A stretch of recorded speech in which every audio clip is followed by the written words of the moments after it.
Welcome back to Motorsport Podcast. I'm Carrie. And I'm Mike. And we are unpacking the Japanese Grand Prix, which took place on April 6th, 2025. So today, look at us being on time. It happens when the race is several hours ahead of us. Yeah. While we were sleeping. So we saw the return of the Dutch Anthem. Some probably missed it. The tune to My Nightmares. Yeah, I mean, just listened to it so much last year. And the year before.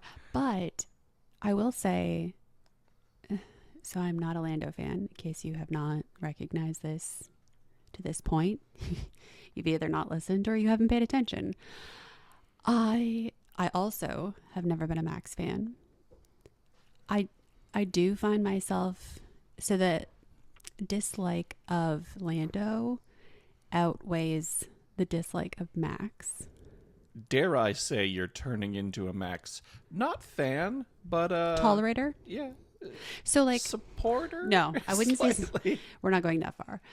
But I would say I was somewhat cheering him on when they didn't let Oscar pass Lando. Right. I was like, Max, you better not screw this up. Yeah, I mean, I think Max dominated the weekend, right? He did. He controlled the weekend. He drove better than the car was expected to perform or was performing. Mm-hmm. I think he's very strong at that track. This was 4 poles in a row, 4 wins in a row. Yeah. Right. So he is very good here. But not a huge margin. No, exactly. Not a huge margin. And I think that the McLaren was faster. Totally. Absolutely. This might be controversial, but I feel like McLaren... Bring it. When they were in this race, so they seemed to have the faster car. Max got pole and was leading the race by just sheer Maxism. Mm-hmm. And when they came to the timing of the pit strategies and attacking... You mean their lack of strategy? Yeah. I feel like McLaren didn't have the nuts to try something to go for the win. No, they absolutely don't. It seemed like they were trying to not...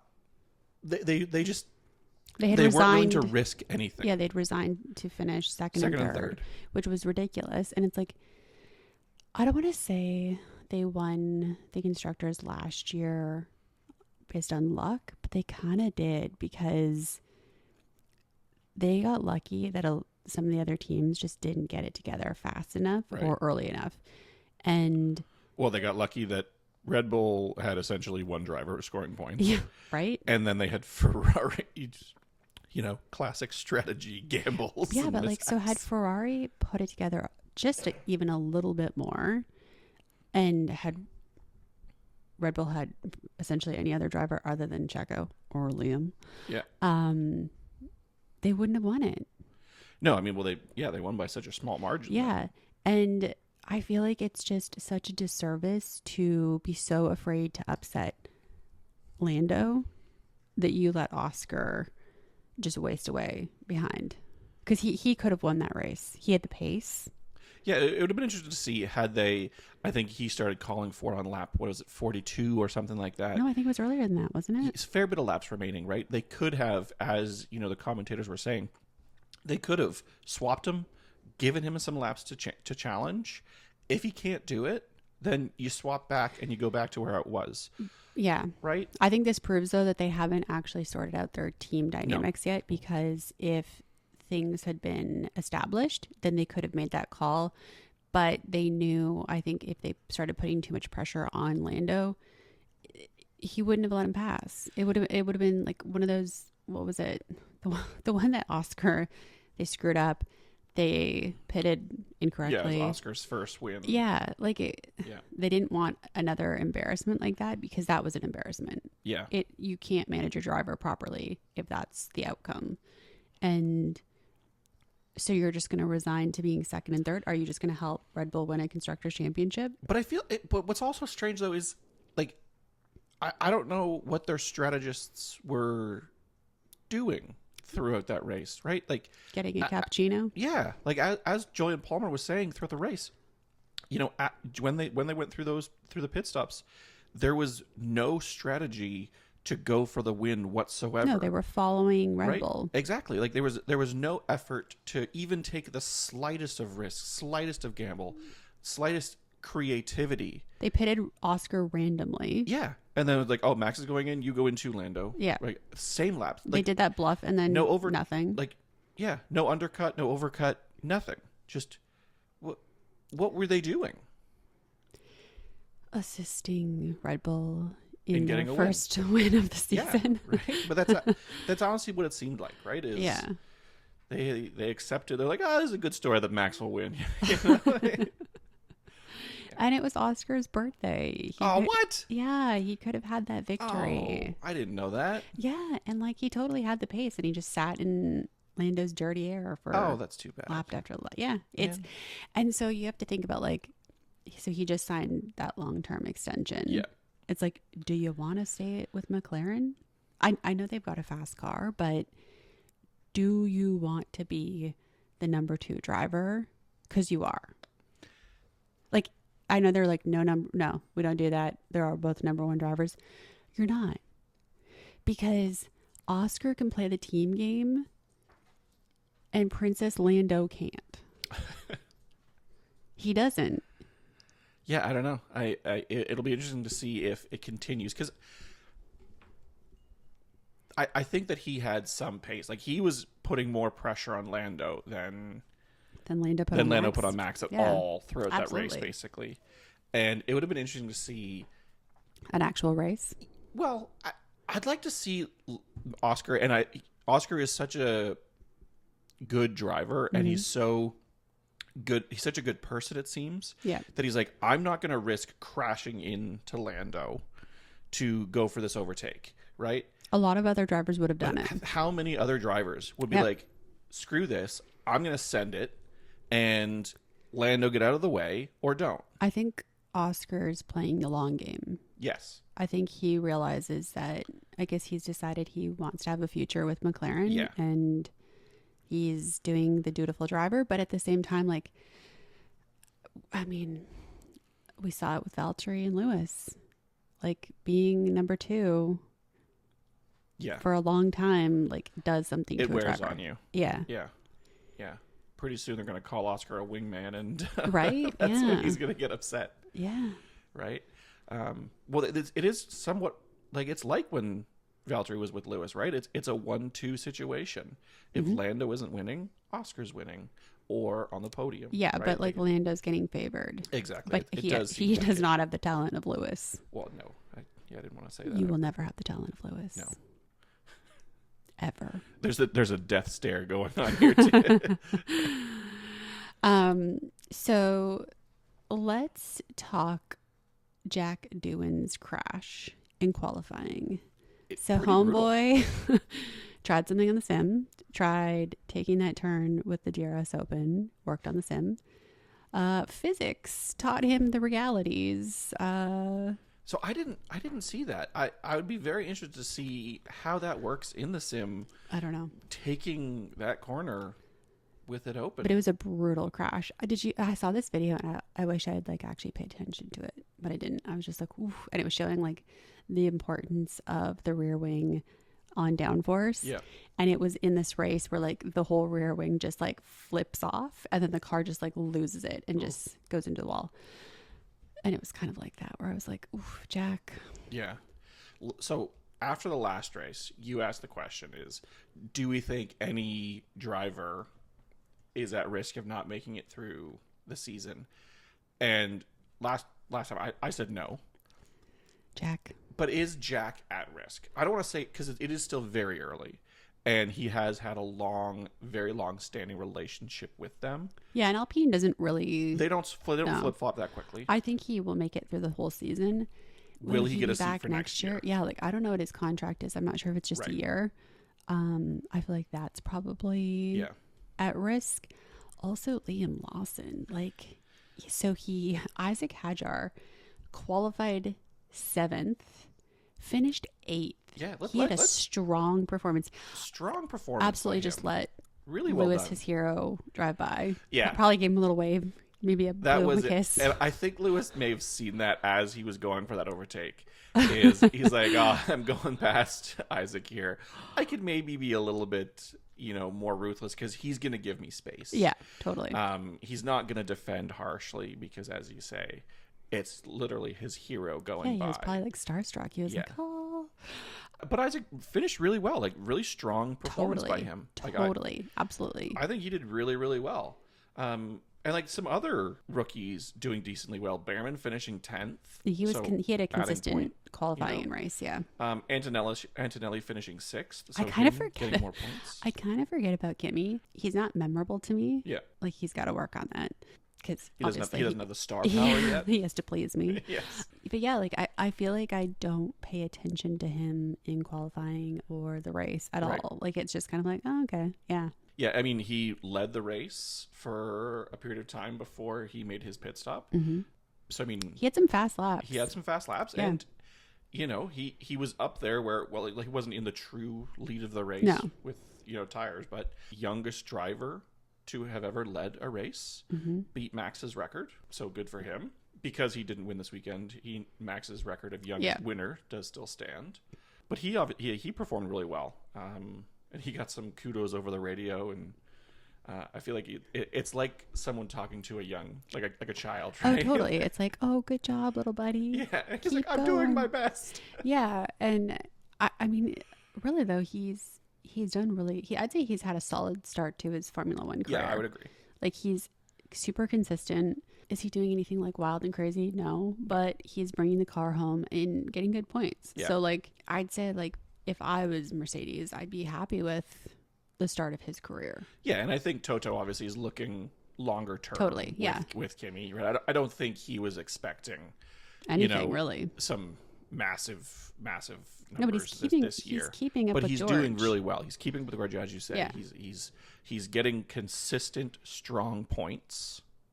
Right? He's not falling back on anything like that. No. He's going to get them to a third or a fourth in constructors. Absolutely. Right? Yeah. He's contributing points. Like exactly. He's not taking anything away from the team at this point. So I'd say it'll be interesting to see when he gets on like a street circuit, how that will play out. Because like those are not very forgiving, obviously. Yeah. Yeah. Very different story than these classic F1 tracks. So other drama last week was Lawson switching to Racing Bulls and Yuki getting the big seat. Yuki did well. Yeah. Yeah. I mean, he performed better than Liam did the last two races, right? Like and he improved. He improved over his qualifying. So I'd say like a good. And I mean, you have to feel for Yuki too because it was his home race. So there was an added layer of pressure. Absolutely, yeah, he was. So he's probably relieved to have this behind him now. Like I'm sure it's not the result that he wanted, but it's a solid performance. And I feel like if you're the team at Red Bull, like you're happy. I think you're happy with that. Yeah, like is it where you want to be? No, but is it? Yeah, no, I mean they need some points, right? They can't just have another year cars. of Max just relying solely on one driver. And I think they'll get there. Like I think he's obviously learning the car. I think they probably realized how the Liam exit added extra pressure to Yuki. The home race, the last one with Honda. There's so many factors that I think like 12th it shows a lot considering he was able to come through with all of that pressure. Yep. But Liam. Yeah, he oh my. Didn't perform as well, Putting it mildly. Qualified higher than Yuki. He did, One spot higher. But then he finished 17th. Yes. So I would say it'll be interesting to see what happens to him the rest of the season. Like I don't want to write somebody off this early. I know I already had because I'm not a Liam fan. Right. But it'll be interesting to see if he's able to kind of rebound from this. Yeah. And put in some strong performances because he did have stronger performances last year. Yes.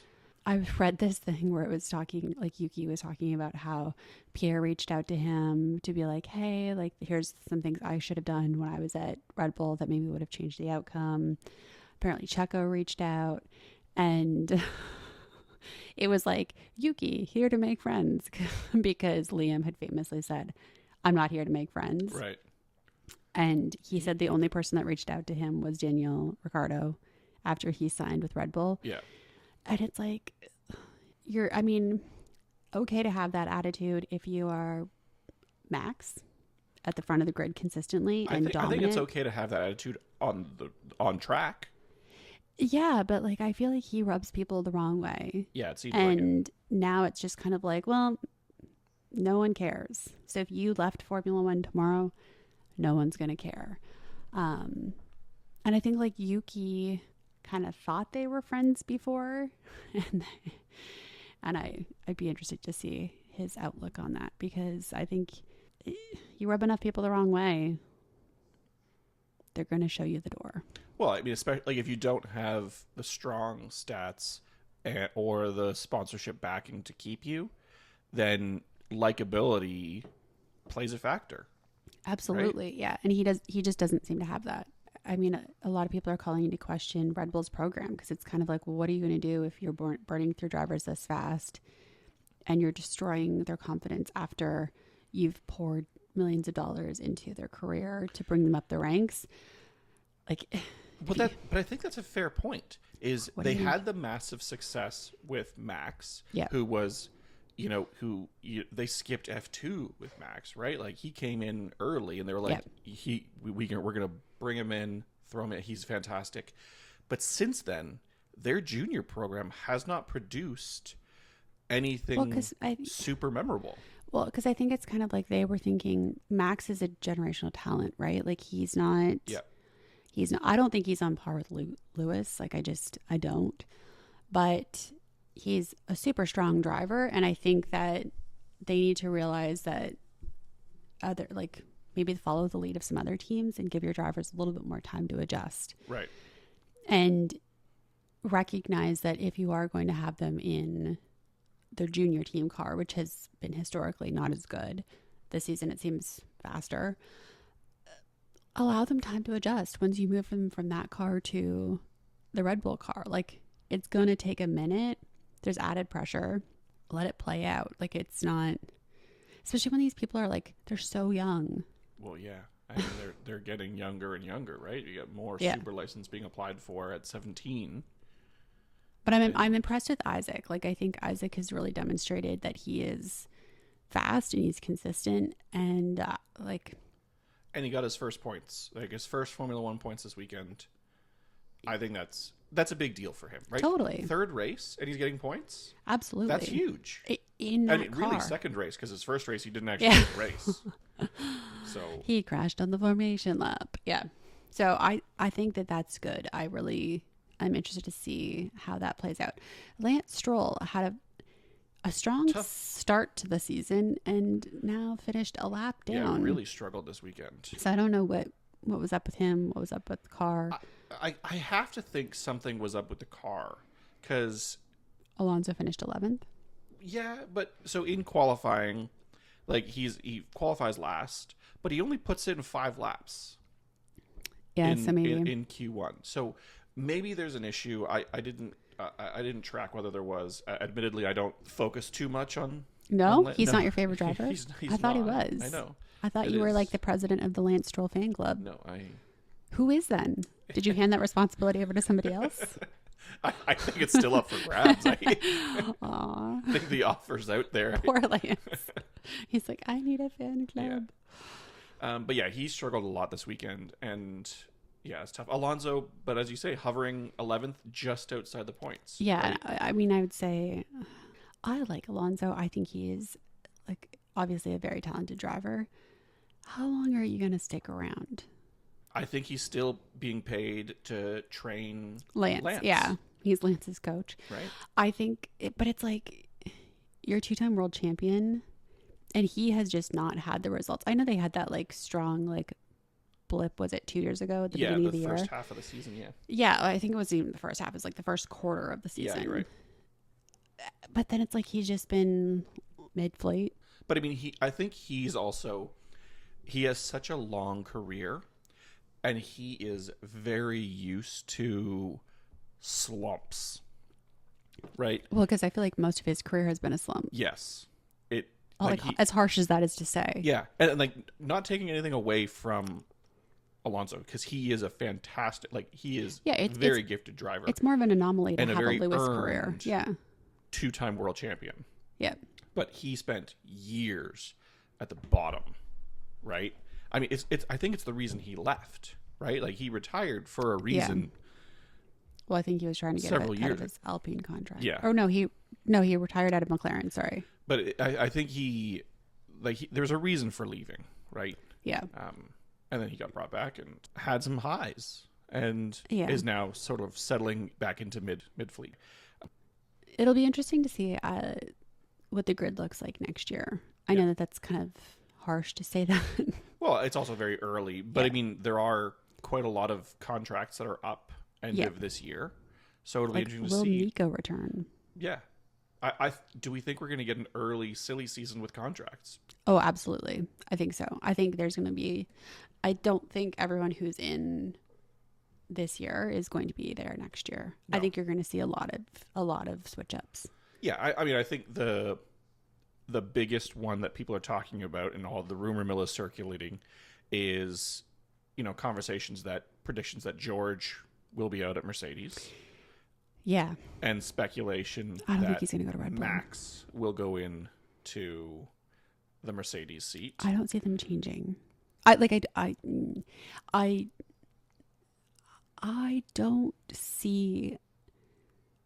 don't see that happening. I don't know why. I just don't. And I don't know if it's What is it you don't think would happen? You don't see George leaving? I don't know. I think George will be gone because I don't think he has panned out the way that Toto thought he was going to. I think Toto had he's had a fair shake. Not to take anything away from him, he's had good results. Yeah. At Mercedes, but it hasn't been anything to the Lewis level. But no one's at the Lewis level. No, but I think that's what's tough is it's not even to the Valtteri level though. No, it is. I think that's the more accurate. So I would say if you're Toto, you're kind of like and I mean he's had a decent enough car. Yep. It's not the same car that Lewis had before. So, and I think if you're putting stock into somebody, it's going to be Kimi because Kimi has already hit the ground running and had some really great results. Right. Even though he's not memorable to me. And Toto loves Max. I don't think Toto and Max will see eye to eye at all. Because I think Max wants a Christian Horner who is fangirling over him. And you're not going to get that from Toto. I mean, the loving eyes that right? Christian Horner gives him. You're not going to get that. So it'll be interesting to see if that does happen. I don't see George going to Red Bull. I think Red Bull could do better. Oh. And I just don't think I don't think he's the kind of person they want. I think they want that gritty Max driver, the aggressive. Right. And George is not that. He's not that at all. He's a posh British boy. Yeah. He's flouncy. Good description. Yeah. It's a good word for it. Yeah. I don't know who will end up there because I think it takes an interesting personality to put up with helmet, really, honestly. Yeah. So who's going to want to go there and who's going to want to go there and deal with the uncertainty of that team. Yeah. But it also begs the question is how long is Helmut Marko going to stay around? He'll just die. He's not going to retire. No, but think about this from Red Bull as a company's perspective, right? You have Christian Horner and Helmut Marko steering the team. Helmut Marko, who is in charge of the junior drivers program. But he holds a lot more weight than that. Absolutely he does, but you're burning through drivers at a rapid rate. You have lost the Constructors' Championship, right? Mm-hmm.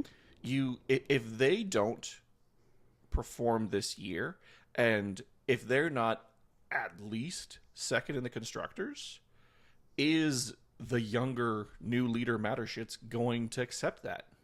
I feel like there's going to be a leadership change up there at some point in the near future. I don't know if it's necessarily for next season. Helmut's 81.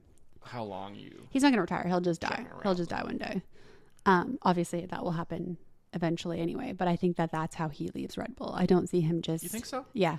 I think now that like Dieter Mattershit's the guy that founded Red Bull and was the sort of the push behind the Red Bull team.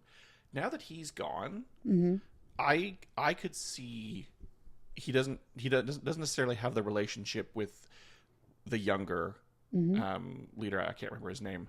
So it'd be like a Bill Belichick situation where they're just like, thanks, but no thanks. We don't need you anymore. Right. You've produced all of these results and you've produced adios. You've produced 8 world championships, but we're done here. Yeah. I don't know. It'll be interesting to see. I don't think Christian Horner will just leave because he is a weaselly little character. Helmut, I don't think it's just going to leave. So I think it's going to take somebody escorting them off the premises. Yeah. Well, I mean, Christian Horner has been the team principal for a very long time. But then who do you get to replace him? Right. That's exactly, like, he has built that team. Otmar. I'm joking. No, I'm terrible. Gunther. Yeah. I don't know who you would bring in, right? Sebastian Vettel. Oh, Seb. Right. I could get behind that. I don't know. I feel like Seb, he sticks around as like a figurehead still from time to time. Like he makes his appearance, talks about the bees, all of those things. Yeah. I think he's done with it though. I think I think I appreciate about Seb is that he has the wherewithal to be like, I'm done. I'm done here. I'm done here. And like, he's talked about like wanting to spend time with his family, all of that. What I would love to see, it'll never happen. I also don't think he would be a good team principal. Kimi Räikkönen. I just think he would bring a layer of excitement. Yeah. And like unstableness that I would totally be down with. I think it would. I think a lot of fans would be very excited to see it. Yeah. Because I think it would be explosive. It would be totally explosive. I would love to see it though. I was watching the video of when it's not funny, when he ran over the mechanic's leg and broke it. Right. I love a good Kimi clip. Like, I feel like he just is like the driver with such extra personality that I would love to see him return in some capacity. Yeah. And I mean, we would talk about, like, what an amazing driver too. Oh, totally. Right? And like, I mean, like, had he taken it like a little bit more seriously, yeah. he would have had. I mean, I think he has probably the most memorable win at Suzuka ever with, starting in 17th and winning. Yeah, he's just like, he's a phenomenal driver. And I think but what I love about him, and I feel like I see a little bit of like myself in Kimi because How so? Like the not taking things as seriously as I sometimes should. Right. And having that kind of attitude, I'm familiar with yes. it. Yes. But like the best moment was when he at Monaco, when he just like goes in and chills on his yacht. Yeah. Hangs out there, sits in the hot tub. He just doesn't care. He is not there to impress anybody else. No. Which I think is an admirable quality in a person, but probably the rest of the world finds it frustrating. Do you think any other driver on the grid now has a similar attitude of thinking, I'm not here to impress, I'm Max. doing it for me? And I think Max is the only one, right? Absolutely. Like I recognize I am also like Max. As much as that pains me to say that. I was gonna say, that's we're having some serious retrospection here right now. This is internal reflection that has never happened in it. Yeah, no, I like it. I think it can make you successful in a lot of ways, but also probably bring more turmoil at times because you're not willing. I don't know. Zero room to bend. And yeah. Yeah, no. I fully recognize that character trait in myself with those people. Yeah. Well, back to the race. Let's look at Ferrari. Charles What finishing... a piss poor performance. Yeah. Charles finishing 4th, Lewis finishing 7th. I mean, Charles qualified 4th, Lewis qualified 8th. So and he wasn't going to catch anybody. It just like nobody was going to catch no. There was like gaps. To it the was front, like to the back. George the last 2 races. Exactly. Yeah. Where he kind of just drove there and had his own race, and nothing happened around him. Right. Like that's what Charles did. And kind of Lewis too, because like Lewis passed Isaac, which we discussed was like not a memorable pass, and that was kind of it. Like it kind of like, yeah, they just didn't seem to have the pace.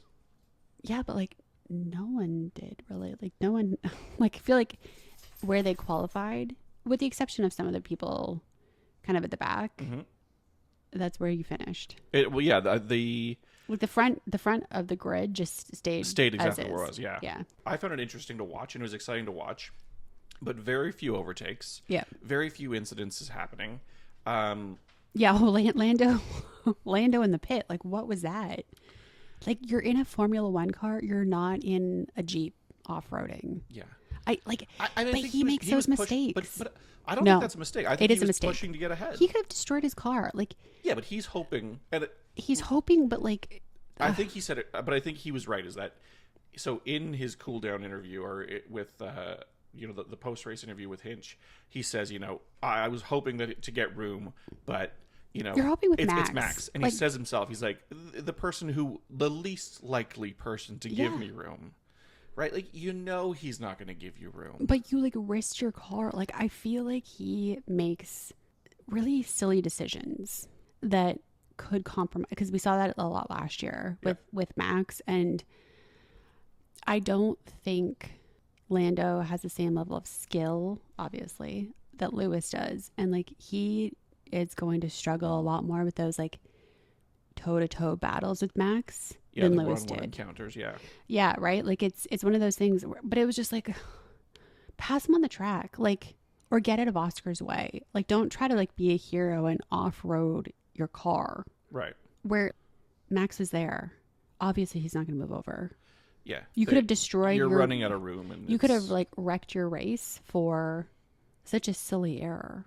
Yeah, maybe he thought this was the only opportunity he had to get ahead of him. Yeah, right? But then it would have like infuriated Max, and he would have like crashed into you at a later point. Well, does it speak to Lando's confidence in his team? He knows strategically they've done nothing to get him ahead, right? He knows his car was faster, but he couldn't catch up to him. Is that a team fault, or is that the team, or is that Lando? Yeah, I don't know. Right? He said he was pushing the whole way because he notoriously does not start well. So if he doesn't qualify ahead of Max, I don't think he gives himself any advantages during the race that are going to afford him to beat Max. Right. Harsh as it may seem. But and you think Oscar does? You think had they qualified? Yes. Reversed. Yes. I think Oscar would have absolutely. Yeah. 100%. Oscar starts well. Oscar, I think, sees opportunities that Lando doesn't. Mm-hmm. I think he makes opportunities for himself. Lando doesn't. Like, Lando, it has to be on a silver platter in front of him. It's a harsh criticism. I know. Dang. But it's true. It's true. It has to be, I think, like, fall in front of him for him to take advantage of those moments, whereas Oscar makes those moments. And I think Oscar is going to start getting frustrated, and he's going to make more moments for himself and just push Lando out of the way. Yeah, it seems with Lando, you don't get that amazing highlight reel overtake that you see from an Oscar, a Max, where you're like, can he do it? Can he do it? Oh my God, he has squeezed through. He's done this, whatever the overtake is. Right, and like Lando overtakes in like, he's got DRS. Yeah. It's on a straight. It's safe. It's always safer for him. And I think that's why, like, I was surprised. Less of the aggressive dive bomb. Yeah, I was surprised. And like when he does it, it doesn't, he can't do it. Like, rolls off track and yeah, has to be placed back. Yeah. Like it's messy. It's not the same level that some of the other people are at. I know I am adding an extra critical lens because I don't enjoy him, but I stand behind it. I think he has a lot of room for improvement as a driver, and I think there's more deserving people. I think he's mediocre. I feel like that's a harsh criticism. Mediocre? Yeah. I feel like that's too tough. Right? I mean, you have someone who finished second in the World Championship last year. I get it. Yep. To Max.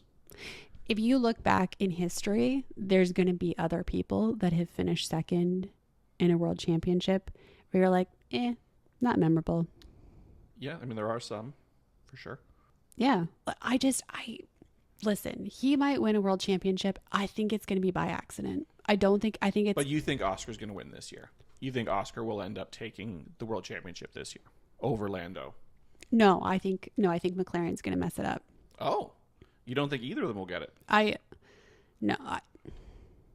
Do you think they will screw up their 1-2 prioritization and Max will sneak in and get the win? He could. Again, I think he could. Yeah. I think like if all it takes really is like, I don't think Red Bull's going to get the constructors just because I think they've already given themselves such a deficit to this point. But I think that McLaren has proven that they can't get their priorities straight.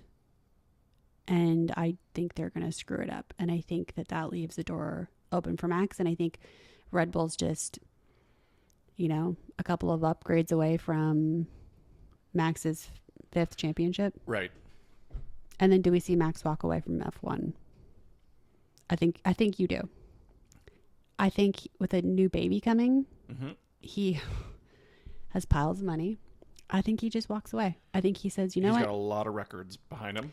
Yeah, and I don't think, as much as he's the kind of person that I think likes a record, I don't think he cares enough to stay in it long term to beat like a Lewis record or a Michael Schumacher record or whatever it is. I think he's just kind of like 5, good, done.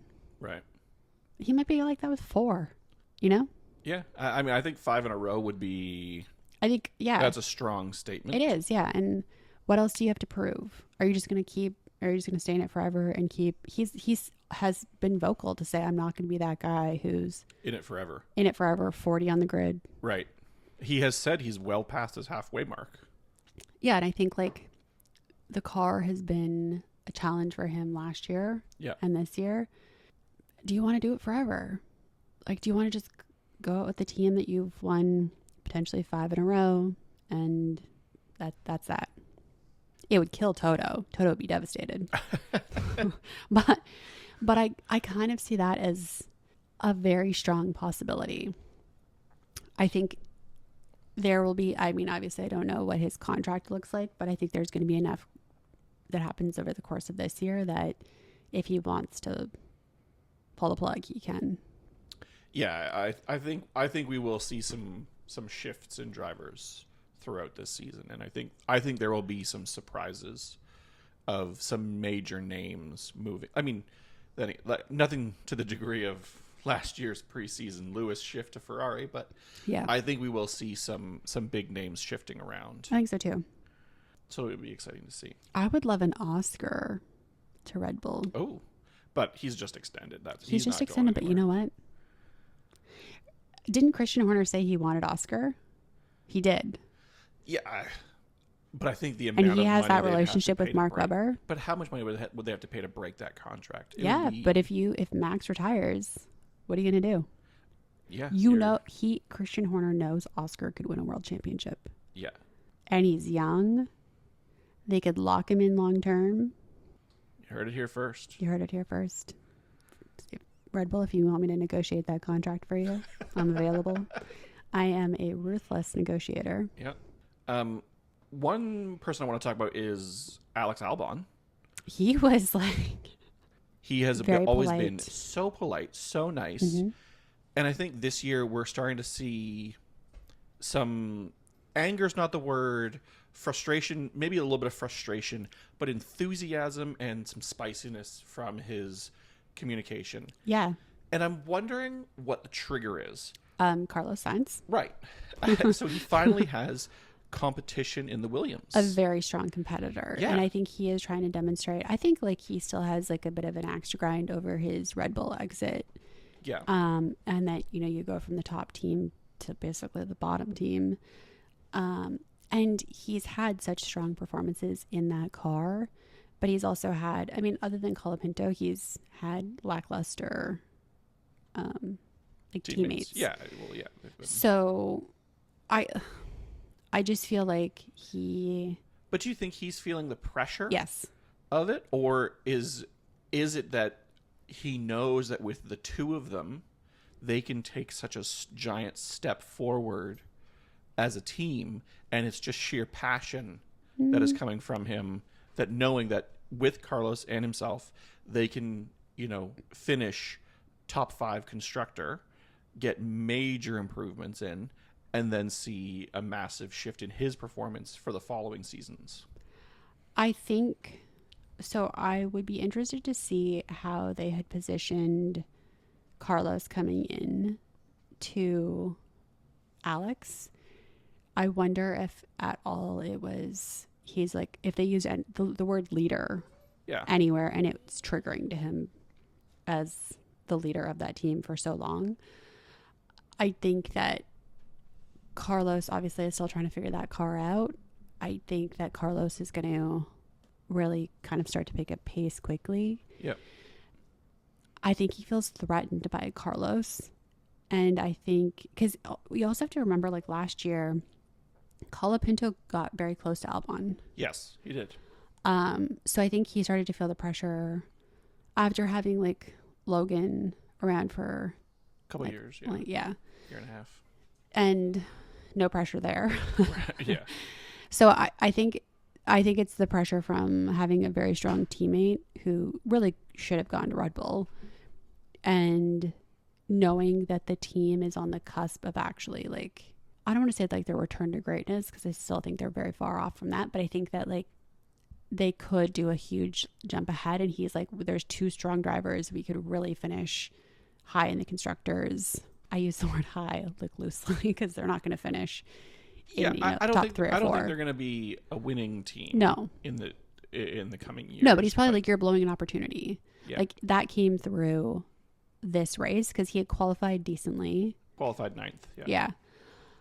Qualified decently, and then just like I feel like it's just the frustration of like, why can't we get it together? Right. Because he's thinking like, I qualified 9th, I probably could make up a few places, because like I think he's thinking like, Isaac is a rookie, there's opportunity there. Yeah. I don't know. I think it's unfortunate, but I think they are deserving of it as a team to not have the calm, reserved Alex Albon.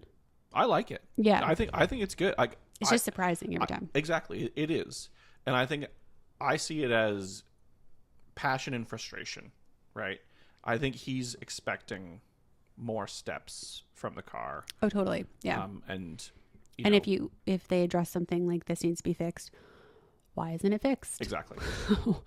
Why do I? Because it's like the flashback to the old Williams where they just didn't seem to fix anything. Exactly. Yeah. So yeah, like I think it's good, but at the same time, like I think you only have a certain window of that passion before it just turns into frustration and giving up.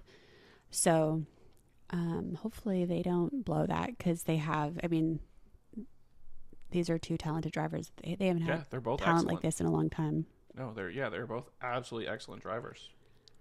I think it was a good race. I don't think it was like anything exciting. Spectacular. No, it really wasn't. But first race in a triple header, right? Totally. Very excited. Where are they going next? Next is Bahrain. Oh, okay. So that'll be interesting. Yeah. I mean, that's what they do, the preseason testing. Yeah. Everybody has driven that track. Mm-hmm. So everybody should be comfortable with it, even the rookies. Like, this isn't a first time at a track for a rookie. You know, it's not going to be rainy. I'm thinking a Ferrari one too. Really? Yep. Oh, wow. Now, who's going to get the win? Is it Charles or Lewis? You're always going to say Lewis. Yeah. I think it's Lewis, Charles, Oscar. Okay. I feel like historically, and maybe I'm making this up in my head, that Ferrari does well at this track. We'd have to check with our statisticians to see if that's accurate. Who's that, Cash? Yeah. Our dog? I'd have to check the figures on this one. It's not me. I think they're going to be competitive at this track. I think you're going to see the Red Bull struggle. Yeah. I think Lando's going to make some mistakes in qualifying. Mm-hmm. That's going to put him further back. Ferrari finished 3rd and 4th last year. What about the year before? At Bahrain. They finished 4th in DNF. So. Was that Charles? Yeah. DNF, yeah. I don't know. I think they're going to step it up. I mean, it'd be exciting to see. We haven't seen a ton from Ferrari outside of the sprint race. Yeah. It'd be nice to see Ferrari get into the mix. I think just for sheer excitement for the championship, right? It was so nice at the end of last year when you had Red Bull, Ferrari, McLaren, all with a very, very strong chance to win the championship. Yeah. And it was nice to have multiple race winners, right? It wasn't just same thing every time. It was, there was 3 teams with 5 separate drivers, all with a strong chance to win races. Where are they going after Bahrain? After Bahrain is Saudi Arabia. Oh, that'll be a good one. Yeah. I feel like Ferrari does well on those tracks. Yes, and I think Mercedes typically does very poorly due to the heat. Yes. So if it's hot, they ain't gonna. Yeah. I think we'll see George and Kimi struggle. Mm-hmm.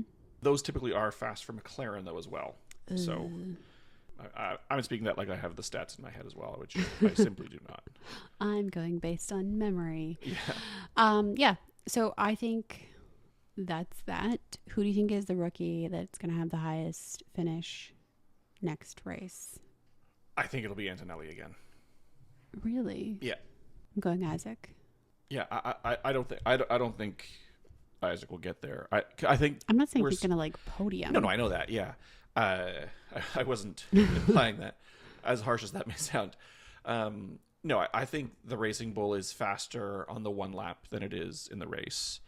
And I think we'll see maybe Isaac qualify well. Yeah. But then I don't think we'll see that turn into a super high points position. Not to say he'll be out of the points. I think he still can hover in the lower points range. Yep. But I think Kimi will sit sort of where was at this past race in a 6th. I think Kimi's going to, on one of the upcoming straight circuits, I think he's going to crash the car. Maybe. I mean, that's going to be a true proving ground for these rookies. Yeah. Mm-hmm. Right. I think that'll be an eye-opener to them. Yeah, and not that I don't think I think he's a talented driver. I just think that that's a hard track to drive. Yeah. And I think he is probably putting some internal pressure on himself because he's had good placings for the last 4 races. It'll be exciting to see. It's my prediction. I think we're going to see... I think this next race we're going to see McLaren top it, but I'm going to say Oscar's going to take the win. We shall see. Yep. Stay tuned. All right. Well, thank you for listening to Motorsport Podcast. We will catch up with you next week after Bahrain. Motorsport Podcast is a Vorbeck Media production. Follow us on Instagram at Motorsport Pod. You can listen to the show on Apple Podcasts, Spotify, or our YouTube page, Motorsport Pod. Bye.